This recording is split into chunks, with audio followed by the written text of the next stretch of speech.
He destroyed the evil Queen Pathfinder.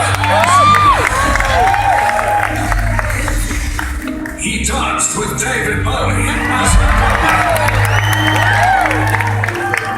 He taught Harry Potter to be a wizard as Flitwick. And then he shut him in a vault as Grip. He depressed a galaxy as Marvin. He did some Elvis as the Leprechaun. He wore a big beard as Nickelbrick. He danced a jig for Johnny Depp. He travelled abroad. And he stuck in a bin with a face for Ricky Gervais. He's 3 feet 6 inches tall, wears UK size 4 shoes, and has blue green eyes. He has 3 employees, has his own app, and has already written his autobiography. He could have been in Lord of the Rings, Game of Thrones, and Iron Man. But he wasn't. Instead, he's here now. Ladies and gentlemen, please welcome your host and his disproportionately large ego, Mr. Warwick Davis!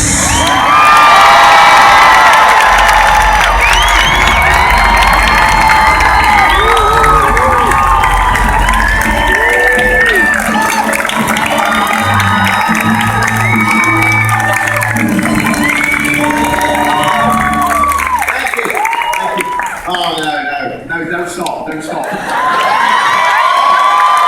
you very much, ladies and boys and girls. Welcome to my show, Ewok's Tale, my short story. You having a good time on Star Wars weekends? Fantastic. Absolute pleasure to be here to present my show, which is debuting here at Star Wars weekend, so you're a very lucky few. We did have a problem with the casting, but there they are. Alan assures me they're the best actors in town, so very much looking forward to working with you guys this afternoon. So who wants to hear my story? If you said no to that, you're going to hear it anyway. And the doors are locked. Right. So, if you're sitting comfortably, then I'll begin. A long time ago, in a country far, far away, England, there lived a little boy called Warwick. That's the right reaction, good. Now, not only was this little boy, me, extremely cute and clever, but I was also unique in the fact that I was a dwarf. How dare you?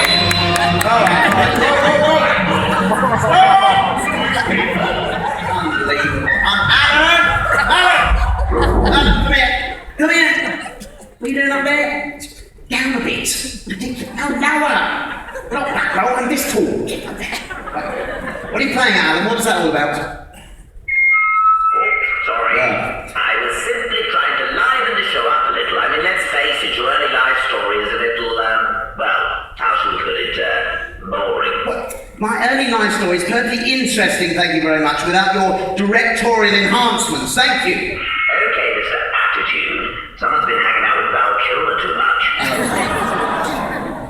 Sorry about that. Now, where were we?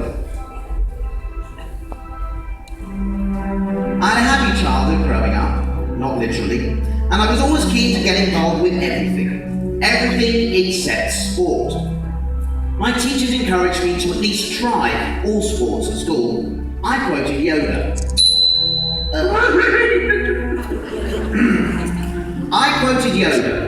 Do or do not, that is, don't try, saying I prefer to do not, but they wouldn't have it. So, reluctantly, I did. But, as you will see, I often failed. Now, this footage is amazing, actually. My mum found this in our attic just before I came out here. Like any athlete, I started with a warm-up. but that was always the best bit. When it came to the actual sports, I was about as athletic as Jabba the Hutt. When attempting the high jump, I couldn't even jump high enough to get onto the crash mat.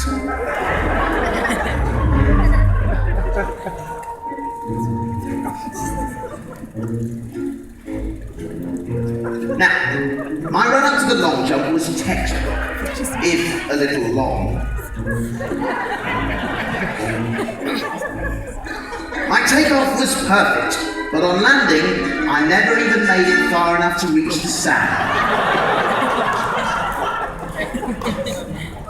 Next, I tried that most English of sports, cricket, but it was deemed too dangerous for me as I stood no taller than the wicket. Do you see what I did there? Yeah.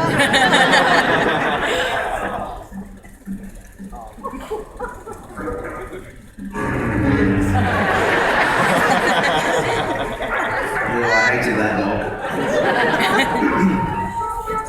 How about football? Unfortunately, the colour of my football kit meant that I was often mistaken for the ball. Then one day I was finally a success at sport, albeit accidentally. I was standing near the goal when suddenly the ball came out of nowhere, bounced off me, straight past the keeper and into the goal. I had scored! Oh yes! The team celebrated me as man of the match. I never had the heart to tell them it was entirely accidental.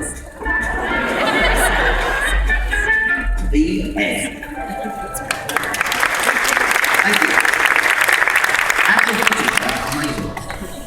I'm now 11 years old, and little did I know that the next series of events was about to change my life.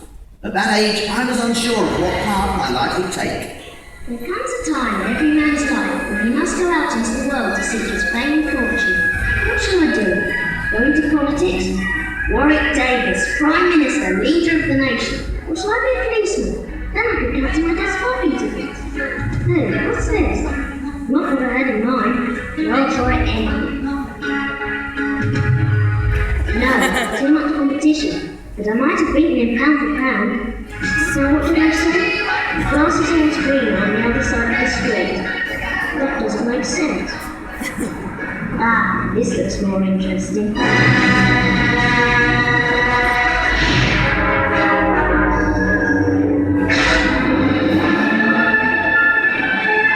You alright, Luke? Just keep breathing. Good luck, you can do it.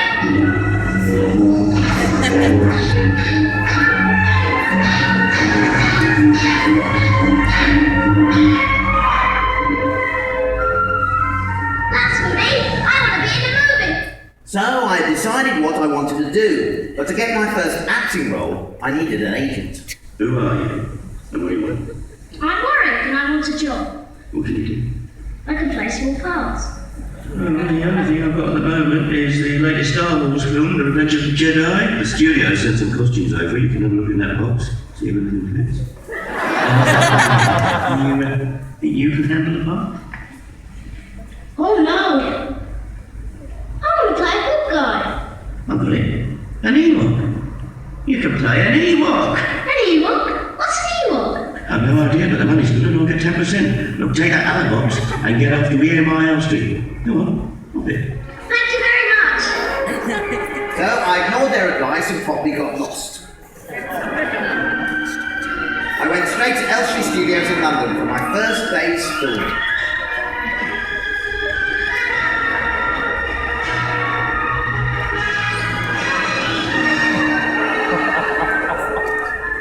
Please could you tell me where Ewoks have to report? What's he want? I don't know, but it cost me 10%. Well, that's mine.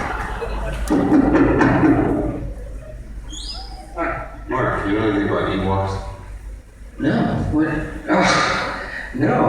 Ewoks, are you sure you have the right movie? Yes, definitely. Revenge of the Jedi. Well, I don't know. The script's so full of surprises, I mean, it's been top secret. Maybe Carrie next. Let's ask her. Carrie? Hi. Listen, did you know about where the Ewoks are supposed to report? Ewoks? Yeah, Ewoks. Oh, I know. You should report to Jabba the Hutt's palace. It's full of unusual and wonderful things. Yeah, that sounds right. Java's Palace. That's on stage 8, go that way. Thank you. Thank you very much. Goodbye. Bye. May the force be with you. Well, the force certainly wasn't with me, and I ended up somewhere that wasn't particularly Ewok friendly.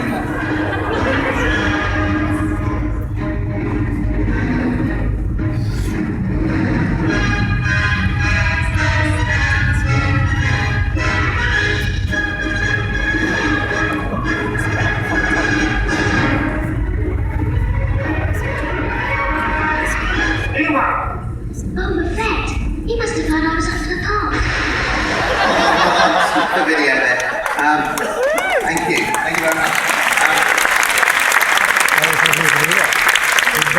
Of course, that isn't really how it happened. What you've just seen is my interpretation of events in a film that I made called Return of the Ewok, but I thought it'd be fun to show you all this afternoon.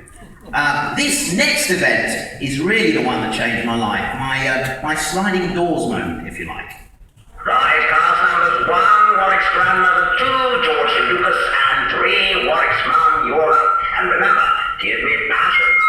Okay, are you ready, guys? Nice and close to the microphones. And grandmother, if you'd like to tune the radio to get us started, please.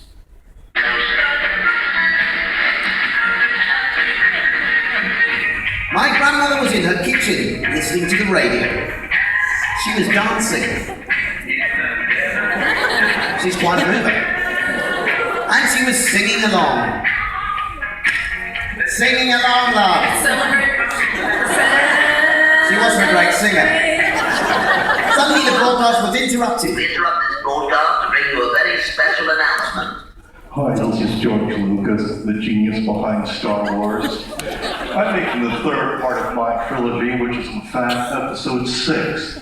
I know it's confusing, but I started at episode 4 because the first part of the story is boring and wouldn't make good film.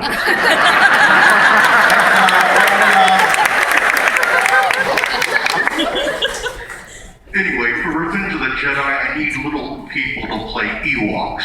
Cute, furry, bear-like creatures that will make great toys. If you are short, or know someone who is, please call Elstree Studios right away. May the Force be with you. On hearing this, my grandmother immediately called my mum. Hello?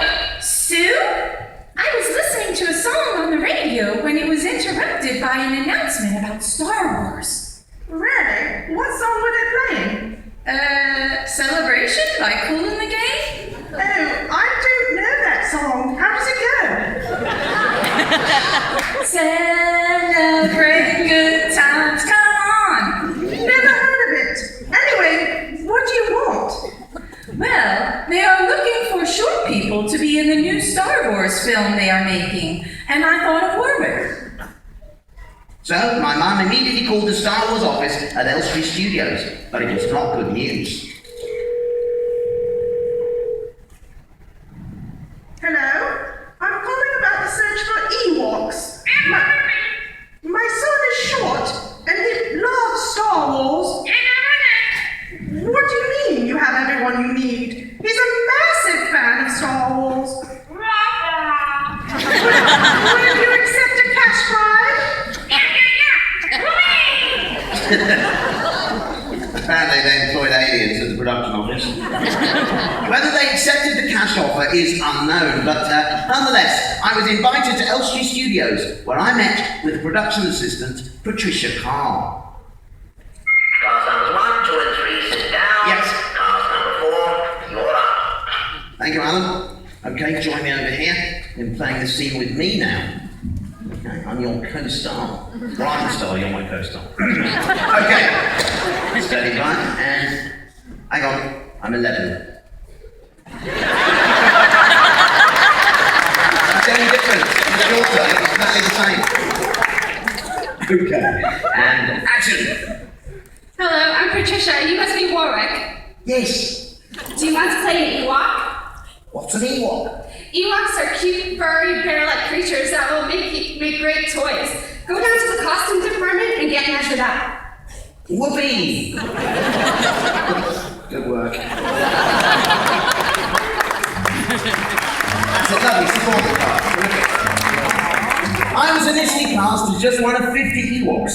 But how did I become the character of Wicket?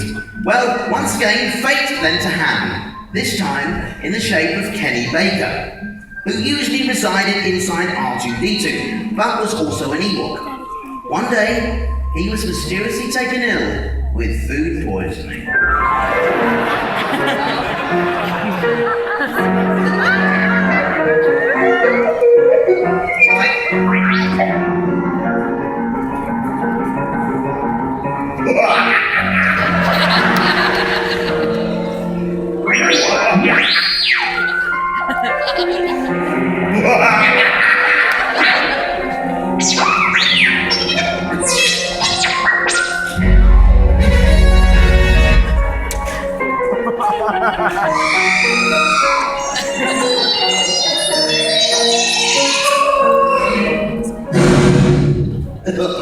Oh dear.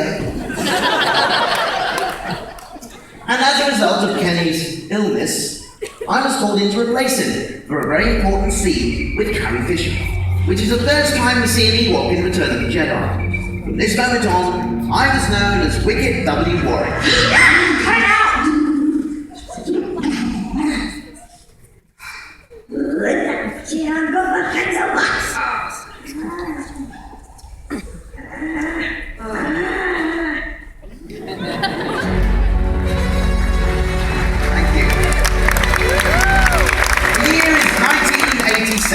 And I was invited to go to Elstree Studios in London once again for a meeting with George Lucas and Ron Howard about a new film project. A project that George had originally mentioned while chatting to my mum back in 1983. Okay, this next moment is a flashback. Yes. Set lighting stage, standby music, cast numbers 2, George Lucas, and 3, Warwick's mum. You're up. Okay, guys, so this is a flashback, something that happened years earlier, okay? I'm going to put a nice reverb effect on as well. Okay, stand by, and... action. Lovely weather, isn't it, Sue? Yes, George, lovely. You know, I've got an idea for a movie for Warwick when he's older. Really? Sounds exciting. It is. Have you read the Lord of the Rings books by Tolkien? No. Well, it's a good story. But it would make a very good film. So I've come up with my own version instead. And it's called Willow. Yes, whoop-de-whoop. Can you give me another just the willow bit at the end? We'll do a nice thing. Willow, willow, willow. So, there I was at 17 years old, back at Elstree Studios, face to face, not literally, with George Lucas and Ron Howard, as they told me all about Willow. Can I have one of those, sorry, can I have one of those effects again, just when I say Willow, please? When they told me all about Willow. No, forget it, move on. Well, you want to do that, do you?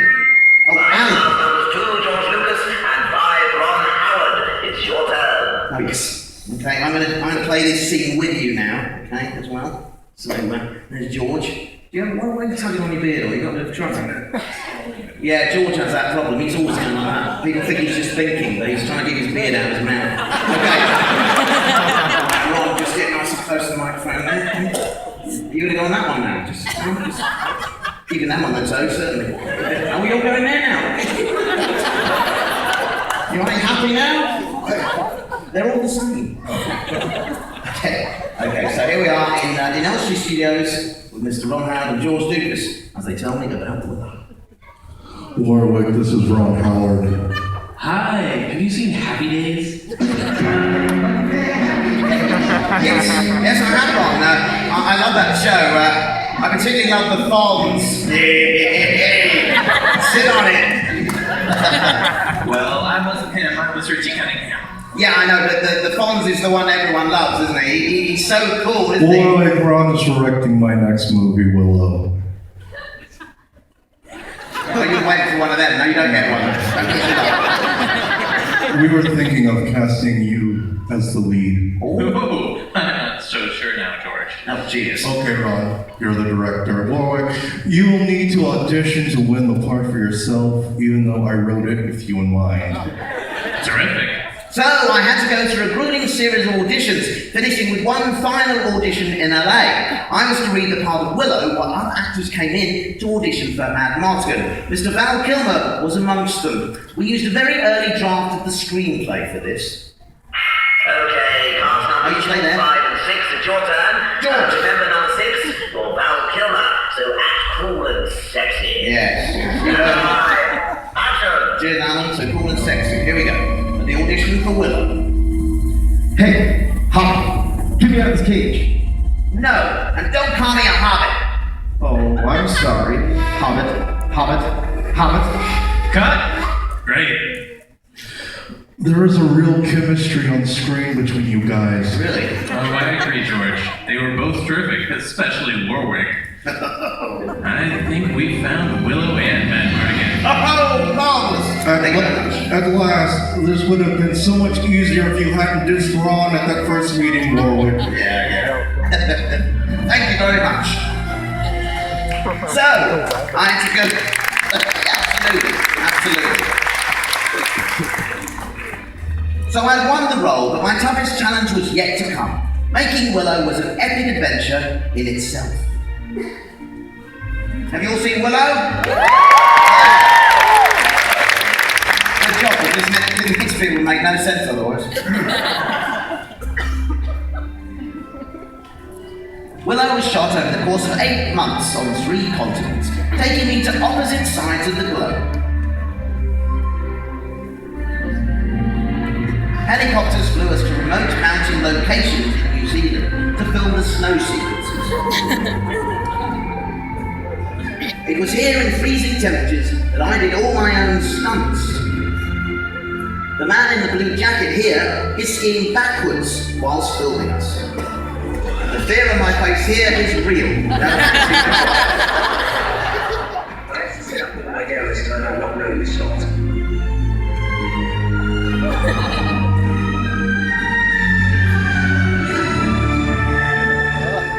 However, not everything that is filmed makes the final cut. In this scene, Willow is caught in a storm created by the evil Queen Bad Order. We spent 2 weeks filming in the huge water tank on the back lot of Pinewood Studios, England. The special effects team threw all they could muster at me: wind, water, waves, and yet more water, testing my endurance to the limit. I even had to learn to scuba dive for a part of the scene when Willow is dragged underwater. Now, even with all those amazing special effects and the stunning locations, it's the people that really make a movie, the cast and the crew. And thanks to them, Willow has been one of the most rewarding and fulfilling experiences of my career. Thank you, Val. Joanne. George. There are shoes there. Ron.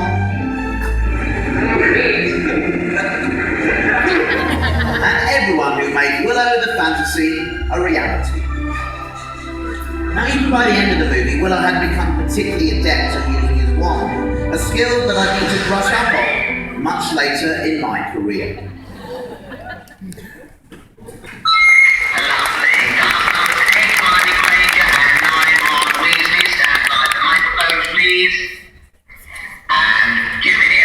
Okay, have you got your wands there, guys? You all set? Lower your microphone, that's it there.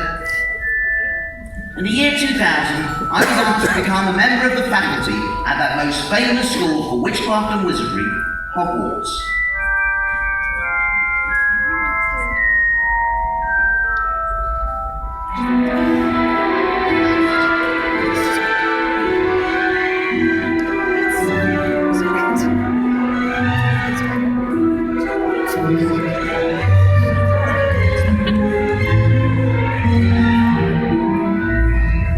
One of the wizard's most rudimentary skills is levitation, or the the ability to make objects fly.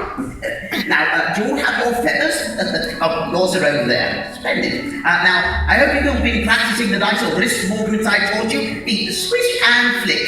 Everyone, the swish and flick. That's it. And again, the swish and flick. Good. And now the charm. Wingardium Leviosa. Oh, and do enunciate. Wingardium Leviosa. Off you go then. Wingardium Leviosa. And again. Wingardium Leviosa.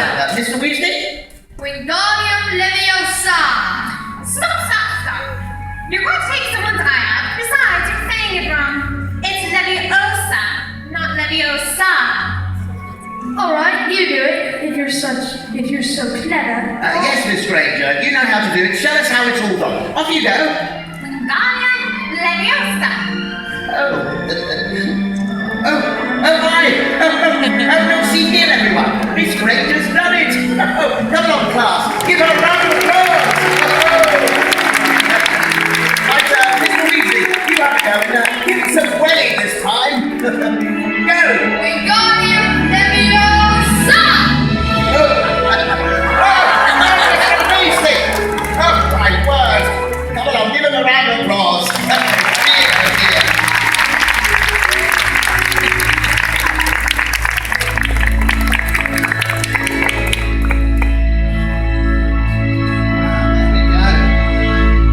Make it up, folks. Bit of Disney magic there.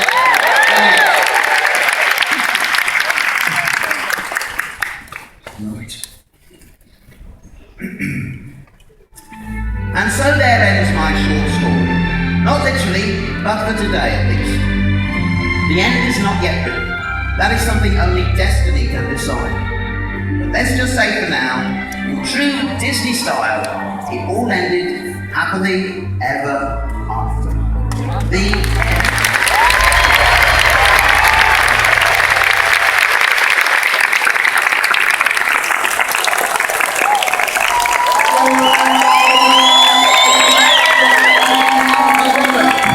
Thank you.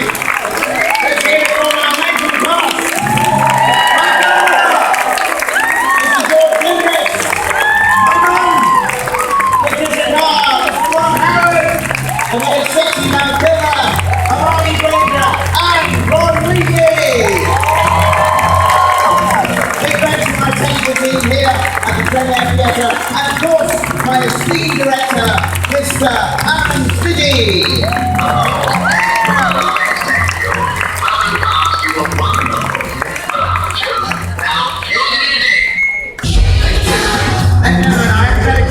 This afternoon.